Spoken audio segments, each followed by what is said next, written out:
1,00,000 మంది శివభక్తులతో కలిసి మహారుద్రాక్ష పూజలో పాల్గొనండి. వెంటనే కాల్ చేసి మీ పేరును నమోదు చేసుకోండి.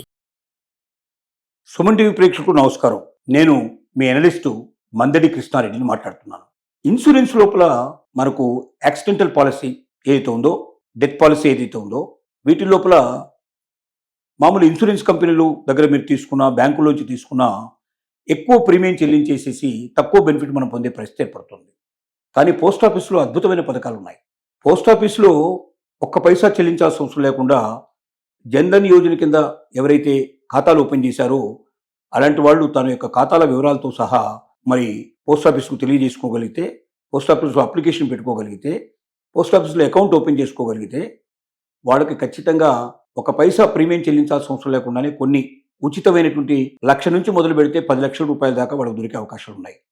లేక 100 రూపాయల నుంచి మొదలు పెడితే 500 రూపాయల లోపల కట్టినట్టయితే, మొత్తం ఒక సంవత్సరానికి పే చేసినట్టయితే వాళ్ళకి 10 లక్షల నుంచి 20 లక్షల రూపాయల దాకా సుమారుగా వాళ్ళకి యాక్సిడెంట్ అయినప్పుడు కానీ, డెత్ జరిగినప్పుడు కానీ, కాలు చేయి పోయినప్పుడు కానీ వాళ్ళకి అమౌంట్ అంత మొత్తం లోపల పోస్ట్ ఆఫీస్ నుంచి అందే అవకాశాలు ఉన్నాయి.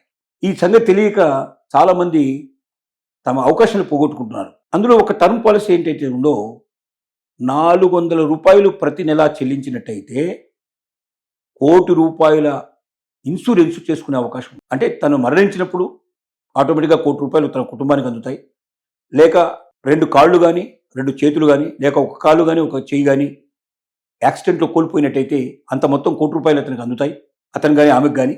అలాగే దాంతో పాటుగా హాస్పిటల్ ఖర్చులు కూడా పే చేసేట్టుకునే అవకాశాలు దీంట్లో ఉన్నాయి. అలాగే పిల్లల చదువుల కోసం కూడా కొంత అమౌంట్ ఇచ్చే అవకాశాలు కూడా ఉన్నాయి. కాబట్టి పోస్ట్ ఆఫీస్ లోపల అందరికీ అందుబాటులో పోస్ట్ ఆఫీస్ ఉంది. ఇవాళ ప్రతి పల్లెటూరులో కూడా దాదాపు పోస్ట్ ఆఫీస్ ఉంటుంది. ఒకప్పటి పోస్ట్ ఆఫీస్ లాగా ఉత్తరాలు బట్వాడా చేసేటువంటి కాదు. ఇప్పుడు మేము చెప్పినటువంటి ఏదైతే ఉందో, టర్మ్ పాలసీ ఏదైతే ఉందో, నెలకు 400 రూపాయలు చెల్లించేది ఉందో, అది అందరికీ వర్తించేది కాదు. ఎవరికి వర్తిస్తుందంటే, ఎవరికైతే ఎక్కువ మొత్తంలో ఆదాయం వస్తుందో, 50,000 రూపాయలు అంతకన్నా మించి ఒక నెల జీతం సంపాదించే వ్యక్తులు, లేక అంత ఆదాయానికి ఈక్వల్ ఆదాయం వాళ్ళకు వచ్చేటువంటి పరిస్థితిలో ఉన్నవాళ్ళు ఎవరుతున్నారో వాళ్లకు మాత్రమే వస్తుంది. ఎందుకంటే ఎక్కువ మొత్తం లోపల ఆదాయం సంపాదించే వాళ్ళకి ఎక్కువ టర్మ్ పాలసీ దొరికే అవకాశం, తక్కువ మొత్తంలో సంపాదించే వాళ్ళకి తక్కువ దొరికే అవకాశం. కాబట్టి 400 రూపాయలు ఒక నెల అంటే సంవత్సరానికి 4,800 రూపాయలు. 4,800 రూపాయలు చెల్లించడం ద్వారా, అంటే 4,800 మొత్తం చెల్లించకపోయినా ఫస్ట్ టర్మ్ మీరు కట్టినా కూడా మన జీవితంలో ఏదైనా జరిగితే, రిస్క్ జరిగితే ఆటోమేటిక్గా ₹1,00,00,000 వచ్చే అవకాశాలు ఉన్నాయి. ఇంత పెద్ద ఆఫర్ ఒక 400 రూపాయలు పర్ మంత్ చొప్పున త్రోవే ప్రైజ్ మనం ఇవ్వగలిగితే, ఫస్ట్ మంత్ అయినా సెకండ్ మంత్ అయినా ఏ నెలలో రిస్క్ జరిగినా కూడా ఆ నెల లోపల ₹1,00,00,000 వరకు మనకు పూర్తిగా కుటుంబానికి వచ్చే అవకాశం ఉంది. లేక తనే బతికుండి ఒకవేళ తన కాలు చేయు, లేదా 2 కాళ్ళు 2 చేతులు అట్లా పోగొట్టుకునే పరిస్థితి ఏర్పడ్డా కూడా ఆటోమేటిక్గా అతనికి అంత మొత్తం అందేటువంటి అవకాశాలు ఉన్నాయి. కాబట్టి ఒక అద్భుతమైన పథకాలు పోస్ట్ ఆఫీస్లో ఉన్నాయి. ప్రతి ఒక్క వ్యక్తి ఒక్కసారి అవకాశం ఉన్నప్పుడు మీరు పోస్ట్ ఆఫీస్కి వెళ్ళి ఏమేమి ఇన్సూరెన్స్ పాలసీలు ఉన్నాయి, అసలు నిరుపేదైన వాడు ₹1 కట్టకుండా ఏం పాలసీ లోపల తనకు బెనిఫిట్ పొందుతాడు, అలాగే ఒక ₹100 నుంచి ₹500 లోపల సంవత్సరానికి కట్టగలిగితే 10 లక్షల నుంచి 20 లక్షల దాకా బెనిఫిట్ పొందే అవకాశాలు ఎట్లా ఉన్నాయి, ప్రతి ఒక్కటి చెక్ చేసుకొని ప్రతి ఒక్క వ్యక్తి మనకు పోస్ట్ ఆఫీస్ నుంచి బెనిఫిట్ అయ్యే అవకాశం ఉంది.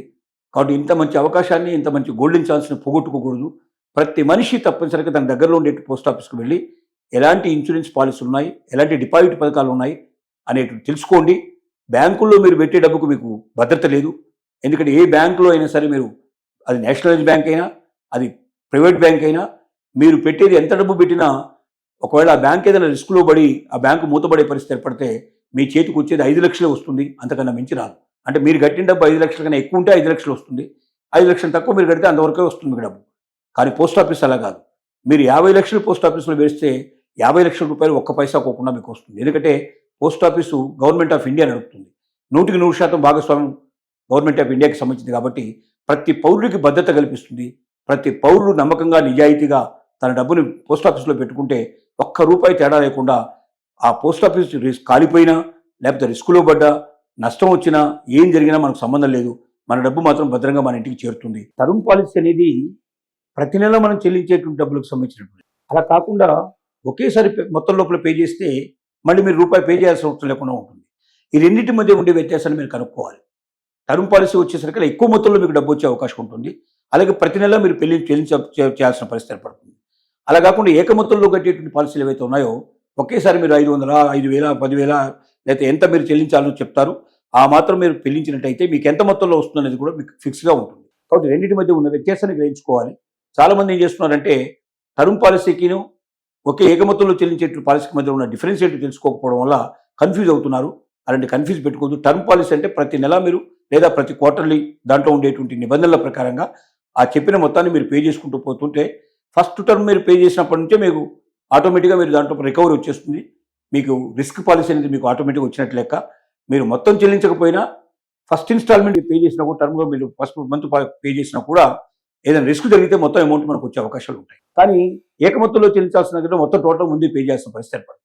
ఈ రెండింటి మధ్య వ్యత్యాసం ఏంటో ప్రతి ఒక్క వ్యక్తి గ్రహించుకొని మీరు మీ జీవితం లోపల ప్రతి పాలసీని మీరు పరిశీలించండి. పోస్ట్ ఆఫీస్లో ప్రతి పథకాన్ని మీరు తెలుసుకోండి. ప్రతి ఒక్కరికి బెనిఫిట్ అయ్యే పథకాలు ఉన్నాయి. ఒక్కసారి పోస్ట్ ఆఫీస్కి వెళ్ళి మీకు దగ్గర ఉన్న పోస్ట్ ఆఫీస్లో ఎంక్వైరీ చేయాల్సిందిగా ప్రతి ఒక్కరికి విజ్ఞప్తి చేస్తున్నాం.